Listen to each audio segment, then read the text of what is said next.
মৃত্যু জীবনপথের এক এমনই পরিসমাপ্তি সত্যি যা অস্বীকার করার ক্ষমতা কারো নেই।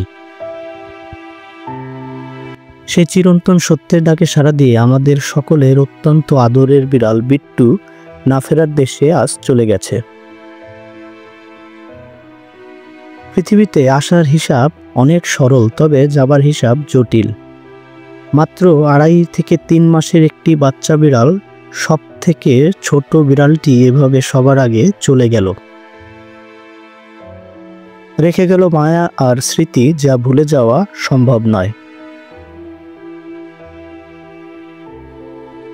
আর আমার বুকে আসবে না, আর কাছে এসে খেতে চাইবে না, আর দুষ্টুমি করবে না, শীতের রাতে আমার কম্বলের নিচে গা ঘেঁষে ঘুমাতে চাইবে না। বিধির বিধান খুবই অদ্ভুত। এই দুনিয়ায় এক অদ্ভুত মায়ার খেলায় আবদ্ধ। পরিবারের সবাই আজ শোকাহত। সবার আদরের এই বিড়াল এভাবে চলে গেল সবাইকে ছেড়ে।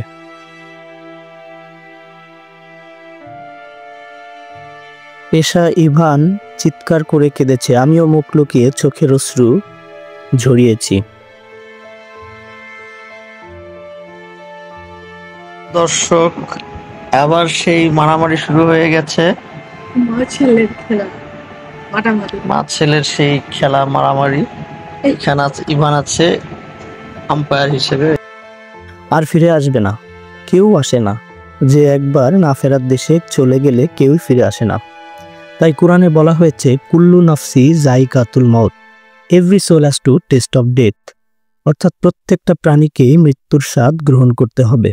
কথাটি উল্লেখ রয়েছে পবিত্র কোরআনের সূরা আল ইমরানের 185 নম্বর আয়াতে। এই অল্প কিছু 2.5 থেকে 3 মাস সময়ের মধ্যে এই বিট্টু পরিবারের সকলের কাছে গ্রহণযোগ্য এবং আদরের পাত্র হিসেবে পরিচিত হয়ে গিয়েছিল। আমরা যখনই কোনো কিছু খেতাম, ডাইনিং টেবিলে খাবার খেতাম, অথবা আমরা ছাদে যেতাম, অথবা কোথাও বসতাম, সোফার রুমে কোনো পার্টি করতাম, সর্বক্ষণিক সবসময় বিট্টু আমাদের সঙ্গে থাকতে চাইতো। আমাদের সঙ্গে ছাদে যেত, খাবার খেত, আমাদের সঙ্গে বাইরে যেত। এমনকি আমরা যদি বাড়ি থেকে কোথাও ঘুরতেও যেতাম, বিট্টু আমাদের পিছু নিত বাইরে আমাদের সঙ্গে যাবার জন্য। বিট্টু সব থেকে বেশি পছন্দ করতো আমার মাকে, কেননা আমার মা সব থেকে বেশি ভালোবাসতো বিট্টুকে। রাতে আমার মায়ের কাছে ঘুমাতো এবং প্রায় 3 বেলা থেকে 4 বেলা আমার মাই খাবার দিত। মাঝে মধ্যে আমিও খাবার দিতাম। বিট্টু আমাদের সাথে খেলতো, আমাদের সাথে মুভি দেখতো, আমাদের সাথে লুডো খেলতো। এবার এই যে একটা 3 বিড়ালে কি করলা তুমি? এটা পুরো খেলাটা রেডি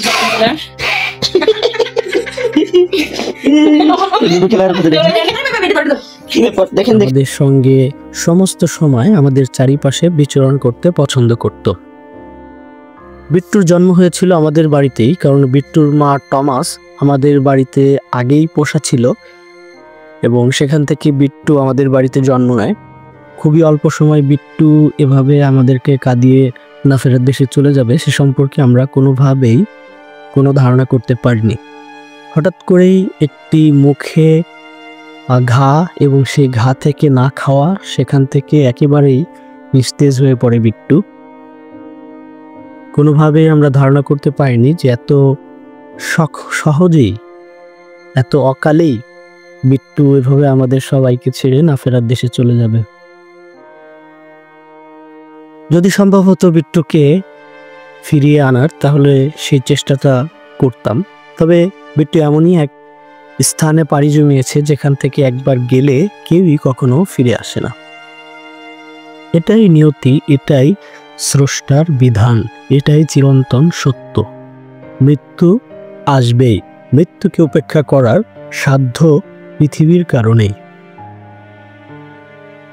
আমাদেরও চলে যেতে হবে বিট্টুর মতো কোনো একদিন। জানি না বিড়ালের পরকাল আছে কিনা, তবে যাই থাকুক আমাদের আদরের বিড়াল, যেখানেই থাকুক মহান স্রষ্টা, জীবন মৃত্যুর একমাত্র মালিক, আল্লাহ যেন তাকে যেখানেই থাকুক ভালো রাখে। সবাই তার জন্য দোয়া করবেন। আল্লাহ হাফেজ।